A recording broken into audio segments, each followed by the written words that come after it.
So what are we talking about first? Oh, training.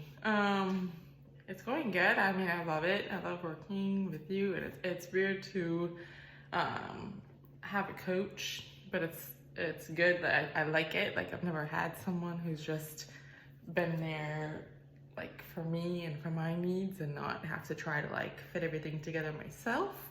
And it's been an adjustment to not go out and do more. Honestly, it's been hard to just not train sometimes, to just burn more calories so that I can feel better when I'm eating, even though I eat the same thing anyway, so it doesn't really matter. So I love it. And yeah, I love the variability of everything that you program, and I feel very, very fitnessy doing everything, and challenged and rehabbed at the same time. So I like all of that, and I'm learning, especially hopefully going into PT school in a couple months. I love watching how you program things and incorporate rehab and using the movement to still train but also recover while we're doing it. So I love that.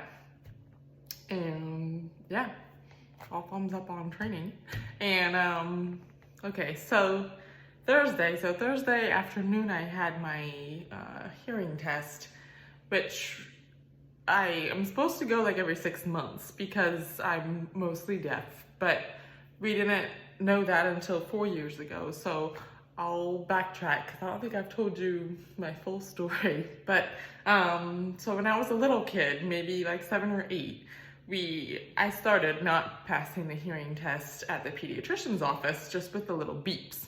So then they were like, well, you should go get it checked out. And this was in Palm City, I think, or yeah, I think it was like somewhere in South Florida. That's where I grew up. So we went to, supposed to be the best hearing doctor down there, and his name was Dr. Sharkey.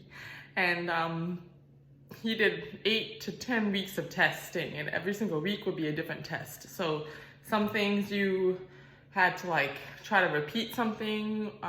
Sometimes you had to push a button. They did like electrodes on my brain for a couple different weeks, and for like everything, pretty much they put you in the soundproof like booth that you have to, you don't hear anything, you can't see faces or lips. And so anyway, long story short with that, at the end of this 10 weeks or whatever it was, his conclusion was that I was just lying about it just to get attention as a little kid. And my mom was like, Katie's not that kind of a kid. Like, she doesn't even want to be here right now. And I didn't. I hated going to every single appointment. Like, I would get so anxious and I never knew what I was supposed to be doing. So like, I can see where the communication error was, to where they thought nothing was wrong, because I never knew like what I was supposed to be doing during the test. So like, I'm sure I was just pushing the button. Like, I don't know. I was just like a little kid, and I didn't have the confidence to be like, I don't know what I'm supposed to be doing. And they never let mom or dad come back with me. So I had no one to be like, hey, can you tell her again? And when you don't hear something, you just don't hear it. So growing up, a lot of people thought I was ignoring them or just being mean, because if I didn't respond, they just assumed those things. But I just really didn't hear them like calling my name, or I didn't hear what they said, or whatever the case was. So I was just scarred from him telling me I was lying. So I was like, well, I don't want to get it checked out by a different doctor. So we just lived with it. I was like, I got this, I can do it. It's not a big deal. It was the only normal that I knew, so I didn't even know what I was missing, essentially. I just really hated talking on the phone. Like, I would get so nervous, I would start sweating just anytime I had to call someone, or so anytime a radio was incorporated. I remember those like stirred up a lot of just like anxiety. And in sports, I don't know, I just got yelled at a lot. And I took the ball in the opposite direction. And I remember one basketball game, I did win most Christ-like because I picked up the ball and I gave it to a little girl and she fell down, and so I felt so bad. So I picked her up the ball and I gave it to her, and she was on the opposite team. So everyone was like, Katie! But it was nice. They're like, you're so awesome. I was like, oh, thanks. No. Okay, so then growing up, I just lived with it. And swimming, I kind of did all the sports, and then I stuck with swimming competitively in high school and college. And then I just had a lot of false starts, and the coach, he became more understanding, but I had nothing to tell people. So like in school, I would just sit up front and read the teacher's lips, and then every time he turned around or turned to not look at me, I just put together what he was saying based off of what he was writing on the board and what he said when he was facing me. So it's a lot of work. It's a lot of brain work, just day-to-day stuff. And even more so, not even COVID not included. So just getting by has been just exhausting as far as trying to use body language and mainly just reading lips to see what people are saying and figure out what they're saying to me and what's going on around me. And so then fast forward to, so I finished my bachelor's, I finished everything with like, I think at that time I had, I don't even know. They told me when I was 26, so that's when I was officially diagnosed, because my parents were like, hey, Katie, can you go, they begged me to go get it checked out here in Jacksonville before I wasn't gonna be on their insurance anymore, because they knew that their insurance would pay for like 80% of the hearing aids. So then I was like, okay, so I went to Dr. Green, and he's like the best one in Jacksonville, and great guy, great doctor. And he was very impressed. I was so worried. I was like, well, I'm confident. Like, if he tells me I'm lying again, not a big deal. I got this. It's fine. I've made it through my entire life without anything. I don't know what else. I don't know what normal for other people is, because I've only heard what I've heard and how things sound to me.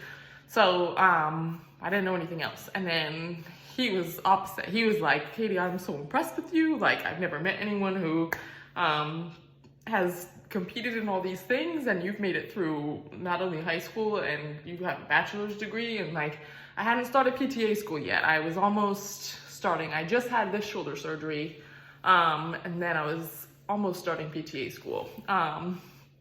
And so basically, so we got the hearing aids. So we did the testing, and the volume and clarity, so two different things that they test for. So they were both kind of similar. And then 2 years ago in 2020, well, after my hearing aids, so after we got that 4 years ago, I heard the ocean and the birds and the turn signal on your car. I didn't even know that had a sound, and I thought I broke something, and I was like, I don't know what this clicking is, but then I saw the light. So then I was like, I turned off everything and I saw the light clicking at the same time. And I was like, oh my gosh, it has a sound.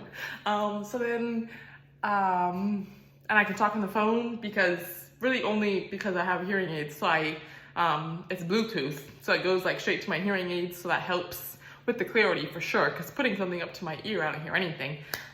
So like I can't hear the heartbeat or anything else. And then what else? Oh, the birds, very cool sound. The ocean is probably the best one. And then the rain, sometimes if I'm like inside, depending on like the roof and the other stuff, I can hear like thunder, lightning, rain. And yeah, so then 2 years ago I had like another test, and the volume was about the same. My clarity was but we didn't have too much to compare it to because I had nothing as a kid because he said I was lying about it. So the only thing we had to compare it to was 4 years ago. So it hadn't changed that much. It was 48% and 24%. So then they talked to me about cochlear implants, but the surgery has come so far in the last 6 years. So I was saying no for the longest time, because I was like, it's not that, I don't know. I didn't feel like it was that big of an issue at the time. And 48%, and this side was still like almost 50%. So, you know, they were like, even they said though too, like for what it's worth, like it's not gonna make too much of a difference for you. So we were like, don't worry about it yet. And we didn't think it was gonna be like progressive hearing loss. That we didn't know because I had nothing to compare it to. So anyway, Thursday, 2 days ago or 3 days ago, my volume has stayed it hasn't dropped too much. It's still like in the middle range of the paper, just under, I would say like the midline for like varying frequencies. But the clarity has dropped to 16%. And that's a huge drop. And that's really essentially like barely anything. So they were like, I don't know how you do this right now. And she was just like, we started off just by like, she was asking me like, how do you do it? Especially the last 2 years. She's like, how has this been for you with COVID and with masks on your face? And so we had a good talk, and I was like, I can't do masks. Like, I just have to tell all my patients and just anyone in general, like you have to pull it down. And sometimes they don't, but like it's out of my control, and someone else will step in and help me. And in the store, like in Publix, it's easy because like I know what they're gonna ask, you know, paper or plastic. So I can answer sometimes based on like what I already had memorized. Same thing with songs. Like if I have the lyrics memorized, I know what it's gonna say. But if I don't, then like just everything has to have captions or whatever it is. Or if I can see the lips, it's fine. So then basically 16%, and my cochleas are dying, like however you would say that. It's not gonna get better, it's just gonna get worse, and it doesn't really have that much worse to get. And she's like, well, this is very exhausting. And I was like, yeah, it is exhausting. I was like, every single day, by the end of the day, especially after physics and just working all day, like I have a headache, I'm just exhausted all the time from trying to just get by. So then we talked about cochlear implants again. That's pretty much gonna be the only option. And eventually it's already gotten bad enough to where like I can still be like looking at the person and I'm still like, say it again, say it again, say it again, say it again. And I can't get it. And it's frustrating. And then they, sometimes depending on the person, they get angry, but it's out of my control. So, yeah, so there's just a lot of things that I've noticed that have changed. I was hoping that wouldn't be the case, but it was the case. So anyway, with this surgery, it's like a 50-50% success. And I've known a couple people that have had it, and two of them really didn't work for them at all. One of them, they really liked it and they said it was really great. And you're gonna go deaf. So I would be losing my 16%, you don't get it back. So they put like a piece inside your brain and they have to do the next step. There's 2 more things I gotta do, but one of them is like a brain MRI so they can see the cochleas and see the shapes, and then based off of that, and then also this 3-hour-long hearing test that is like very detailed, whatever they do.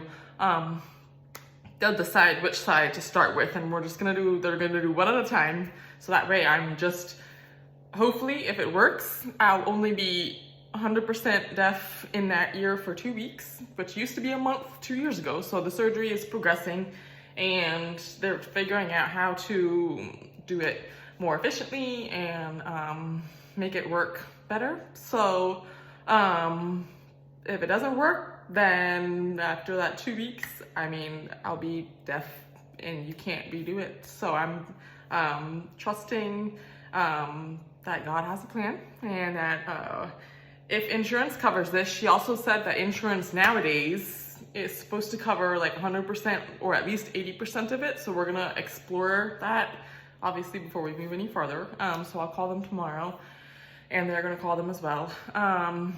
And that was a different story also 2 years ago. So things are changing, and you know, hopefully the main thing that I couldn't handstand walk before I got my hearing aids. And I don't know. I mean, I guess it was due to the vestibular balance system, and I don't know. Everyone was like, "Why can't you do it, Katie? Just kick up and go." And I couldn't hold anything. And so that is something that God has allowed me to do since I've gotten my hearing aids. So like, I don't know I don't plan on letting this stop me. Like, even if I'm deaf, even if it makes me deaf and I lose hearing, I'm very blessed that God has allowed me to hear everything that I've heard the last 4 years. And, you know, it's not gonna stop me, like I mean, I'll figure out, I don't know, how to handstand walk being deaf. Like, there's got to be a way, and we'll make it happen. So, Maddie says that we should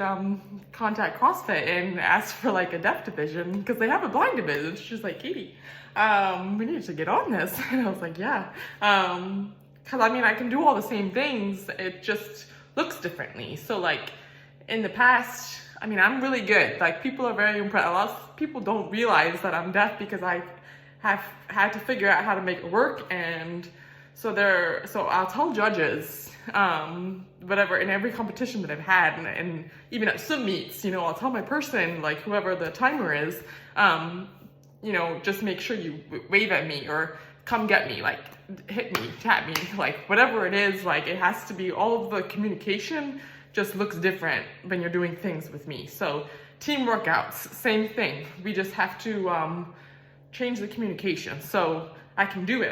It's not a learning disability. Like, growing up, I've had to try to, a lot of people have thought that like I'm stupid, or they just make fun of you for it. Like, it's been really hard. So, but it just, things look different than they do for someone who can hear everything, and rely on their ears for communication. Whereas I rely more on touch and hands and facial expressions and all of the tactile feedback for as much as possible. So it's different, and I call it communicating. And so yeah, we have fun. All my patients think it's a game of charades, and I'm like, yes, let's just act out everything, and I'll show you, you copy. So then yeah, so I don't know. I don't plan on letting it stop me, and hopefully, like, you know, DBT school will still happen. Everything else, nothing is gonna change as far as like how hard I want to achieve everything that I want to achieve, and my goals being what they are, to make it as high as I can in CrossFit and go to Worlds for DECA and run and swim, and maybe go to nationals with bulls next year. I don't know, but we'll see. So anyway, that's a scoop, and that's kind of like a little summary on my life. So I hope you enjoyed that. All right, bye.